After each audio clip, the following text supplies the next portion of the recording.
and turtles. Akakola ngui kwaro. Yen e got Alice Molwa ku e sur Slim Kasamba. Yen baja kwen we ke thong jieng. Ontere le jam kwe kicheng. Ngundi po ni archam erer panichol makosi. Ku arauriyo man karili erer pandosyok. Ke ka ngui kwaro aka math. Ye nechi ngui ping lanong en chich yemiok midi chej lo warko hulong tweng. Chich kak achi loel anaye chati jitogoruon. Echi laka ngui lan chich kak nang nin ka doro kakaliw ni libo ich. Ukadil bum mo ke chej la lom ke chich liw laka ngui araw. Araw erioj belo. Ko arioj belo lan chakor bien la rumi chich kaka ngui. On niaga bagay kaka jorot biglo to toy chichin. Ngui ya chada red ka bane chok. Ko araw achi dong chien e chat karioj. Kek achi chat kakalon no kurnum. Ale kek lil kulil tem koth. Kuleke wardi to long tweng tem. Ku chat ke kakalatweng. A good be keka si ni checking ni team kato kurnum. Ngui chikat bring a team e katugo. Araw achi dong chien e dorto no wet chi endak ko anak chok. Wunchi ngui di team chok team winto a sindi di chek ni ennom. Cái cho là râu thì trên gạo. Đánh bạn.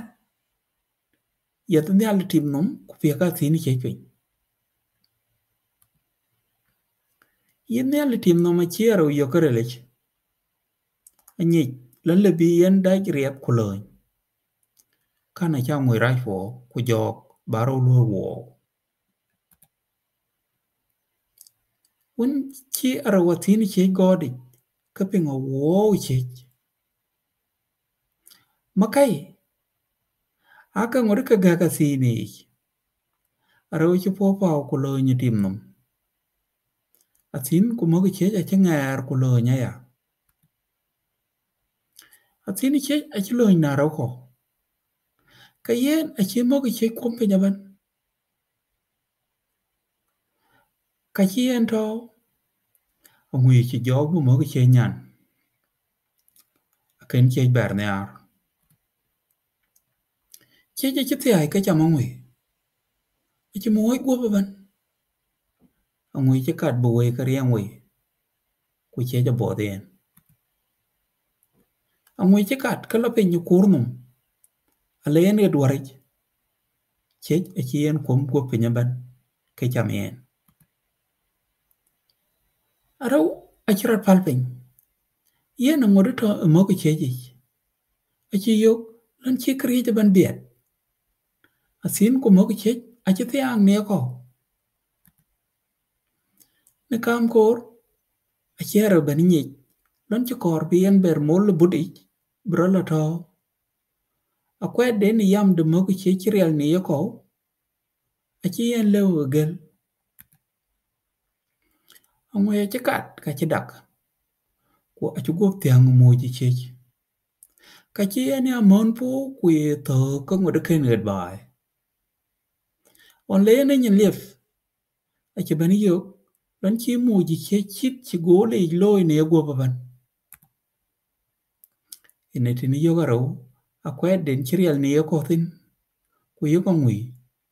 Chit ke malek chi gole ne go sin. E chej. Ine chi ke cham. Angui achirat bani kwen. Lan chi beren kang chwer. Angui kwa raw. Aken berbani amat. Yene kan. Kan ma angui kwa raw. Yiran chi o tej rada. E yino ngui. Ka yina raw. Na madhuij kaka modun mathi. ino ngui ran mat gat tin ko wan et yo karelitnien wala ina raw ran ko fo wani landa ga non karelij bela yo ko ci wi belag madde landa kan madde a ci pot ka ana ci lo ku ni ci lej videos ko ato ba ke goy thank you